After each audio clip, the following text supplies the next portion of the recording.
upon a time, there was a mother pig who had 3 little pigs.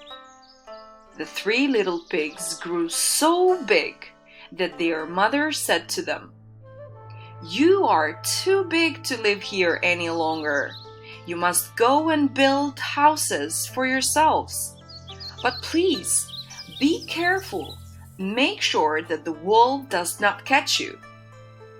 The 3 little pigs set off. "We will make sure that the wolf does not catch us," they said. As they reached the edge of the forest, they decided it would be a good place to build their homes. Peter was the oldest and the laziest of the 3. He chose to build his house quickly out of straw so he could play outside for the rest of the day. Joe was the second oldest and just a bit less lazy than Peter. He decided a straw house would not be warm enough, but he didn't want to work that hard on building a house either. Joe decided to build his house out of wood and spend the rest of the day playing outside. Mark was the youngest and hardest working of the bunch. He remembered what his mother had told him about succeeding by working hard and decided to take time to build a nice brick home. His brothers laughed at him for wasting precious time that could have been spent playing outside. But despite all that, the 3rd little pig worked day and night until he built a strong house that could endure anything.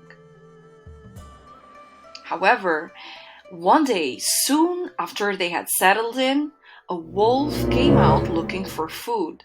He approached the 1st little pig's house of straw and he sidled up to the door and called, "Little pig, little pig, let me come in." "No, no, by the hair of my chinny chin chin," replied the little pig. "Then I'll huff and I'll puff and I'll blow your house in," said the wolf, who was a very big, bad, and a greedy sort of wolf. And he huffed and he puffed and blew the house in. But the little pig ran away as fast as his trotters could carry him and went to the 2nd little pig's house to hide. The next day, the wolf was even hungrier and he saw the house of sticks. He crept up to the door and called, little pig, let me come in." "Oh no, not by the hair on my chinny chin chin," said the 2nd little pig, as the 1st little pig was trembling. "Then I'll huff and I'll puff and I'll blow your house in," said the evil wolf. And he huffed and he puffed and he blew the house in. But the little pigs ran away as fast as their trotters could carry them and went to the 3rd little pig's house to hide. "What did I tell you?" said the 3rd little pig. "It's important to build houses properly." But he welcomed them in, and they all settled down for the rest of the night. The following day, the wolf was even hungrier and feeling bigger and better than ever. He crept up to the door and called, little pig, let me come in." "Oh no, not by the hair on my chinny chin chin," said the 3rd little pig, while the 1st and the 2nd little pigs were trembling. "Then I'll huff and I'll puff and I'll blow your house in," said the wolf. And he huffed and he puffed and he blew, but nothing happened. So he huffed and he puffed and he blew again, even harder, but still nothing happened. The brick house stood firm.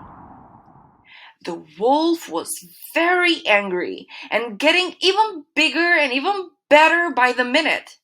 "I'm going to eat you all," he growled. "Just wait and see." He prowled around the house, trying to find a way. The little pigs trembled when they saw his big eyes peering through the window. Then they heard a scrambling sound. "Quick, quick," said the third little pig. "He's climbing the ladders. I think he's going to come down the chimney."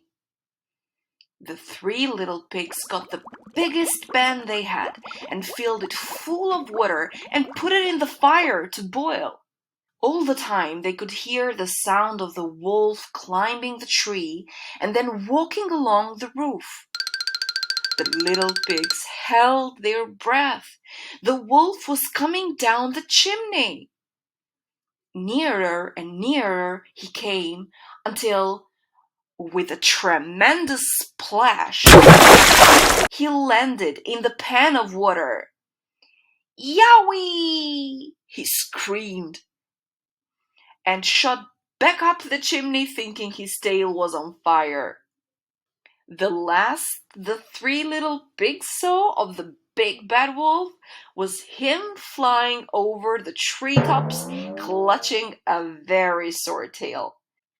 So the three little pigs lived happily together ever after in their very smart houses of bricks.